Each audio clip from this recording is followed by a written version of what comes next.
पर टंगी सास। पंजाबी में कहावत है, सास चंगी होवे या ते दीवार ते टंगी होवे। संगीता की शादी भी एक ऐसे ही घर में होती है जहां उसकी सास दीवार पर टंगी होती है।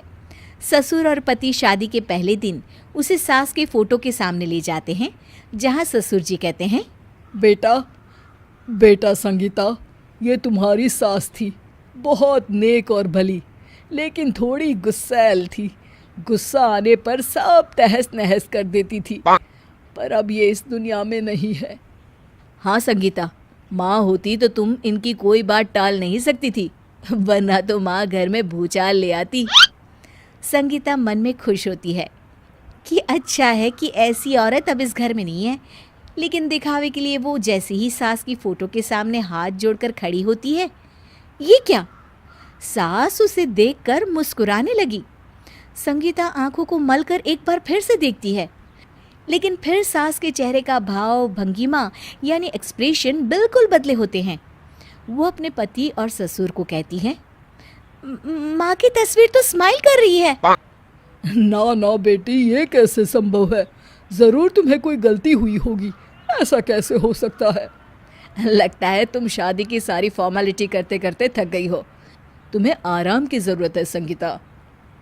खैर, सारे संगीता की बात को इग्नोर कर कमरे में चले जाते हैं। वैसे सास की फोटो पर एक्सप्रेशन एक के बाद एक बदलते ही रहते हैं।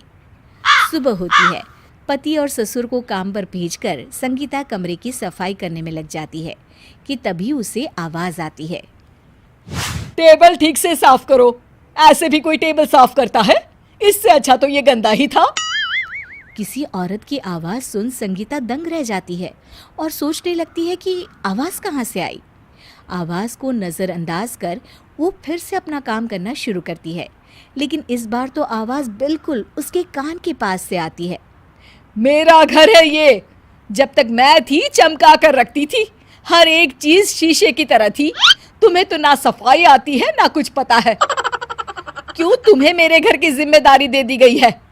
पता नहीं तुम में मेरे बेटे को क्या दिखाई दिया।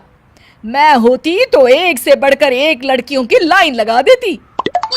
अब संगीता को समझने में देर नहीं लगी कि ये आवाज़ किसी और की नहीं बल्कि उसकी सास की है, जो दीवार पर टंगी है। वो उसके पास जाती है और कहती है, नमस्ते सासू माँ, मुझे तो कल ही लग रहा था कि दीवार में कुछ काला है। वो दीवार नहीं, दाल होती है पगली। सही पकड़े हैं सासू माँ। तो क्या हो गया आपको जो आप यहाँ भी चैन से नहीं बैठी हैं? सुना मैंने आपका व्यवहार काफी गुस्से वाला था। चुप रह तू, ज्यादा बकर बकर ना कर। घर का काम करना तो आता नहीं, आई है मुझसे बहस करने। हाँ देखिए सासू माँ, मैं आपसे साफ साफ कह देती हूँ, मुझसे पंगा लेने की कोशिश मत करिएगा। तभी पीछे से संगीता का पति आता है।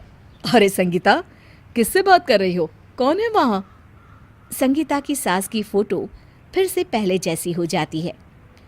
आपकी माँ से कह रही थी कि मुझे काम करना आता। अरे संगीता, माना सास के ताने हर बहू को अच्छे लगते हैं, लेकिन यहाँ तो माँ है ही नहीं, तुम तो फोटो से ही। तुम भी लाजवाब हो संगीता। किसी को विश्वास नहीं होता कि संगीता अपनी मरी हुई सास की फोटो से बात करती है। वहीं आए दिन संगीता की सास संगीता को किसी न किसी बात पर आते जाते ताने देती। संगीता को भी अब सास के तानों और